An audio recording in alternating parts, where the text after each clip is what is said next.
alrededor de 25,000 plazas vacantes. El año pasado se asignaron solamente 2,703 vacantes de jornada completa y 9,062 horas para maestros de secundaria. ¿Cómo explicarnos esta diferencia entre el promedio histórico de las plazas asignadas y las que se asignaron el año pasado? Básicamente que las plazas restantes simple y sencillamente no se concursaron ni se otorgaron al menor discreción. Discrecionalmente se van a otorgar. Sí. El concurso de oposición que se aplicó a los solicitantes de una plaza estuvo hecho, y eso lo insistían maestros una y otra vez, con las patas, ¿no? Lo único que mostró fue la ignorancia de quienes lo diseñaron y aprobaron de hacer. Se desconoce aún, hay quien le echa la culpa a la Universidad de San Luis Potosí, pero se desconoce aún quiénes fueron los expertos en docencia que lo elaboraron. Consistió en exámenes de opción múltiple que otra vez no contemplaron las diferencias regionales y socioeconómicas. Los exámenes no respetaron la recomendación de la UNESCO de 1996, que establece que los criterios de contratación de futuros docentes no deberían depender solamente del nivel de conocimiento de los candidatos. Las cualidades personales, tales como el rigor moral, el sentido de responsabilidad y de solidaridad, la motivación, la predisposición para el trabajo en equipo y la actitud para comunicar son, dice la UNESCO, condiciones necesarias para la evaluación. Ninguna de ellas, por supuesto, se tomó en consideración durante el concurso. Los funcionarios de la Secretaría de Educación Pública y los directivos de las cúpulas empresariales utilizaron además los resultados de los concursos de oposición para descalificar a la plaza docente del país y para la misma descalificar la educación pública. El sentido profundo de la ofensiva contra los maestros contenido en la alianza quedó de manifiesto, me parece, con los señalamientos de Jorge Santibáñez a propósito de la reprobación de la mayoría de postulantes. Decía Santibáñez: ¿quieren ser profesores en las escuelas de México? Pues los que reprobaron no cumplen con las condiciones y no lo serán, advirtió. Y sentenció que quienes deseen ingresar deberán seguir formándose si quieren incorporarse al sistema educativo con las nuevas reglas de calidad. El mecate, pues, se ha achicado en el sistema educativo nacional. Muchos maestros sienten que se les está despojando de su futuro y que la educación pública en la que se formaron se privatiza y ya no tienen para dónde hacerse. No les han dejado más remedio que luchar por la supervivencia como profesores. Robert Zoellick es el actual presidente del Banco Mundial. Antes fue representante de Estados Unidos en la Organización Mundial del Comercio. La revista Business Week lo calificó del zar de la organización y es uno de los principales promotores del libre comercio. Ahora también es un beligerante defensor de la Alianza por la Calidad de la Educación en México. El procónsul del Consenso de Washington declaró al clausurar en la sede del Banco Mundial los trabajos de la Conferencia Internacional sobre la Alianza por la Calidad de la Educación. Lo que están haciendo aquí, dijo Zoellick, a su manera, es muy revolucionario, no solo para la educación, sino para México. En esa misma ceremonia, el directivo destacó el compromiso del gobierno de Felipe Calderón para lo que calificó como una inversión en el futuro y se declaró extremadamente impresionado por el acuerdo. Zoellick ofreció sin ambigüedad: nosotros apoyamos fuertemente este esfuerzo y queremos ver de qué manera podemos respaldar.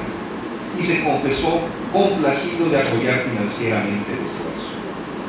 Que uno de los ayatolas del neoliberalismo, el presidente en funciones del Banco Mundial, se involucre personalmente en la defensa de la alianza, solo puede significar dos cosas.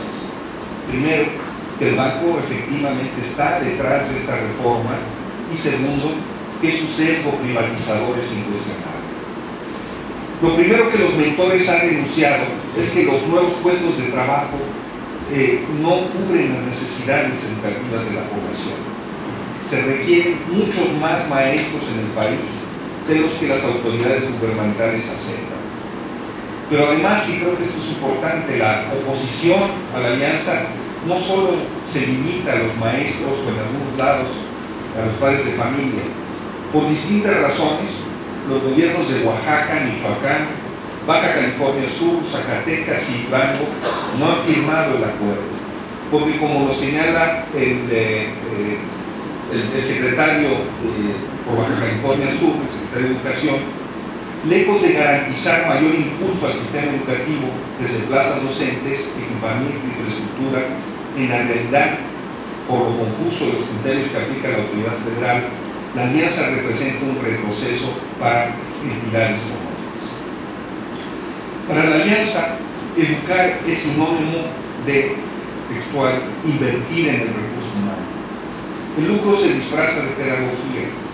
El nuevo sistema de reclutamiento docente hace de los profesores una mercancía que requiere someterse a una certificación estandarizada diseñada con criterios empresariales y democráticos. En nombre de la modernización, la Alianza reforma los lineamientos de la carrera magisterial para que se consideren exclusivamente tres factores: aprovechamiento escolar mediante el Ceneval, cursos de actualización certificados de manera independiente y desempeño profesional. De esta manera, pasa por encima del escalafón y deja fuera criterios de evaluación tan importantes como la antigüedad y los estudios universitarios. La evaluación de los maestros conforme a un principio abstracto de calidad que deja de lado de su elaboración la desigualdad social, termina siendo no una herramienta para mejorar el trabajo pedagógico, sino un instrumento para impulsar la flexibilidad del mercado laboral y terminar con el normalismo. En muchos estados, los padres de familia pagan ya de su bolsillo al personal de intendencia, a los profesores de inglés, computación y danza. Sus cuotas financian la reparación de escuelas y el equipamiento escolar. En multitud de comunidades rurales, las aulas tienen pisos de tierra, techos de lámina, de cartón y carecen de baños. Se recuerdan ahora con la crisis de la influenza, salió a reducir que había más de 100.000 escuelas que no contaban con agua potable. No se construyen nuevos centros escolares, ni aulas didácticas, ni laboratorios o talleres. Los libros de texto gratuito llegan tarde o no llegan. Formalmente, la Alianza contempla el mejoramiento de la infraestructura escolar. Ni lo ha hecho, ni lo hará en los poblados más pobres. Como señala la OCDE, el gasto público en el sector no impacta necesariamente en el mejoramiento de este rubro ni en el acceso a material didáctico de vanguardia. La alianza es para el gobierno de Felipe Calderón lo que Enciclomedia fue para la administración de Vicente Fox: una vía para hacer grandes negocios, abrogar conquistas laborales y privatizar la educación pública. Formalmente destinada a proporcionar tecnología informática a las escuelas primarias del país, Enciclomedia se convirtió para Fox en el gran proyecto educativo de su sexenio. Le destinó más de 24.000 millones de pesos. Quienes desde las filas del magisterio se opusieron al proyecto fueron denunciados como enemigos de la modernización. Hoy, cuando vemos todos los escándalos que hay alrededor de Enciclomedia, podemos ver por un lado sus dudosos resultados pedagógicos y el gran negocio que fue para unos cuantos empresarios, la mayoría de ellos neoloneses, regiomontanos. Funcionarios de la SEP presuntamente negociaron y acordaron con las empresas proveedoras repartirse las compras para el programa. La alianza le abre a las organizaciones patronales la puerta para intervenir en la educación pública y para hacer negocios a partir de ella, tal como lo hizo Enciclomedia. Convoca a los empresarios a impulsar la transformación por la calidad educativa mediante su participación en los consejos de participación social. Los involucra en la evaluación de los maestros. Los hombres de negocios disputarán una parte de los 14.000 millones de pesos que están destinados a este programa para el presupuesto de 2009. El jugoso pastel de infraestructura educativa para la educación básica, tan deseado por contratistas privados, consistirá en 2.380 millones de pesos. Y a Enciclomedia le tocarán ahora más de 5.000 millones de pesos. La iniciativa privada participará tanto en el lucrativo negocio de las evaluaciones anuales que se practicarán a los maestros y a los centros escolares, como el de las auditorías externas.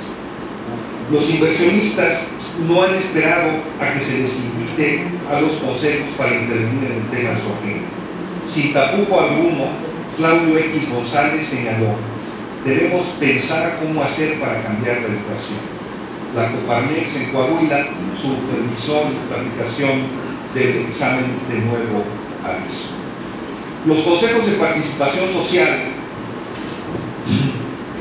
tendrán entre sus funciones buscar recursos para el mantenimiento y funcionamiento de las escuelas por conducto de donaciones o de cuotas cobradas a los padres de familia.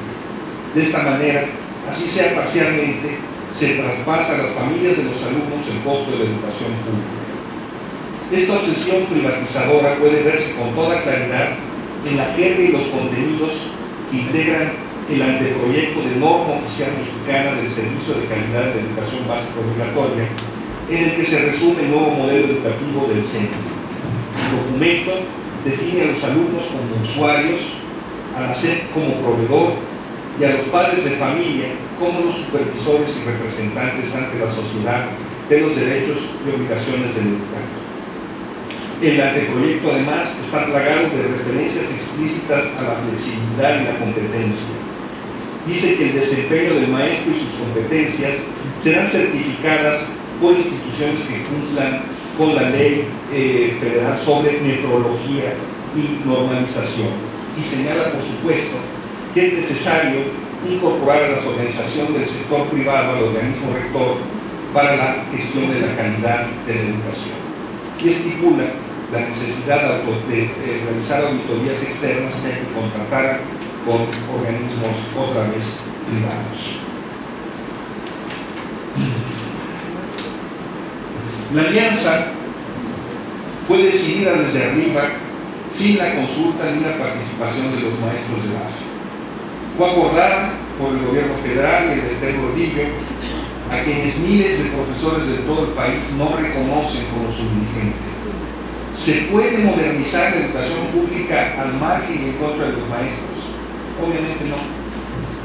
¿Fue la alianza una iniciativa de los estados? No, no lo fue. La alianza fue una imposición del gobierno federal a las entidades federativas en nombre de la federalización. Eduardo Bus, gobernador de Sonora y aliado del Esther Gordillo, así lo reconoció. Según él, las inconformidades tienen su origen en un acuerdo central en el que la responsabilidad no es de los mandatarios estatales, es, dice textualmente, una alianza que se firma a nivel nacional y que la bronca le pega a los estados.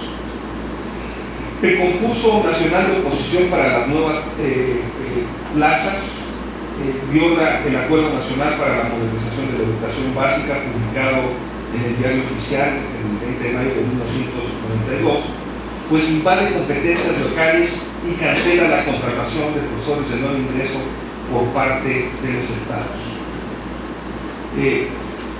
Es un hecho, por esto no se puede negar, que la venta de plazas docentes existe. Es una de las lacras que hay en el sistema educativo. Pero bueno, ¿quiénes son quienes impulsan esa venta de las plazas? ¿Quiénes son quienes las practican? Sin lugar a dudas son el grupo de dirigentes sindicales afines a la maestra y un grupo de funcionarios de la Secretaría de Educación Pública. Son ellos quienes han lucrado con este negocio. En este negocio no participan los maestros de base, porque aunque quisieran no pueden hacerlo. Es un negocio de unos cuantos, no tienen la forma de hacerlo. Acaba el concurso de oposición que se propone con esta lacra. Bueno, lo que se ha mostrado todo este tiempo es que no, el concurso no acaba con la venta de plazas.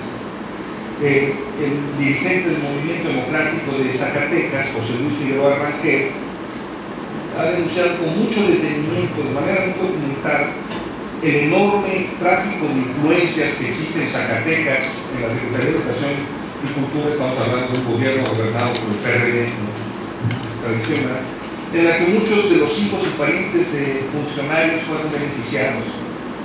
La alianza, además, no toca ni con el pétalo de una rosa a los miles de comisionados sindicales que disfrutan de plazas sin tener que trabajar frente a su grupo y que están al servicio del extremo Gordillo y del partido de Nueva Alianza. ¿Se evaluarán estos valedores algún día? Pues por supuesto que no. Así las cosas, la alianza atenta contra los principios educativos establecidos en la Constitución. La educación pública no es una empresa y el mercado no es una escuela de virtud. La actividad docente no debe regirse conforme a criterios mercantiles. Es un servicio público, es un bien público. La enseñanza debe seguirlo siendo. No es una mercancía que beneficie a unos cuantos privilegiados. La revuelta magisterial contra la alianza no es, como dijo algún analista de cuestiones educativas, una rebelión conservadora, ni busca preservar privilegios. Lo verdaderamente retrógrado es la supuesta modernidad de los tecnócratas y funcionarios panistas que, con el pretexto de la mejora del servicio educativo, buscan desamortizar la educación pública para abrir paso al capital privado y hacer que los docentes pierdan lo que tienen como control sobre el proceso educativo. La resistencia magisterial, basada en la defensa de sus mejores tradiciones docentes, no es así un lastre del pasado, sino una apuesta por otro futuro. Muchas gracias.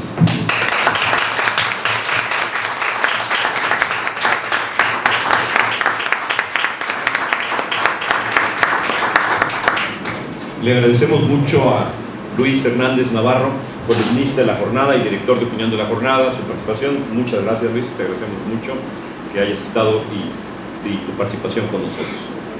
Le vamos a dar la palabra ahora a la maestra Blancanieves Sánchez Sarano, vocera del Movimiento Magisterial de Base de los Maestros de Morelos y candidata a diputada federal por la coalición del Partido del Trabajo y Convergencia. Blancanieves.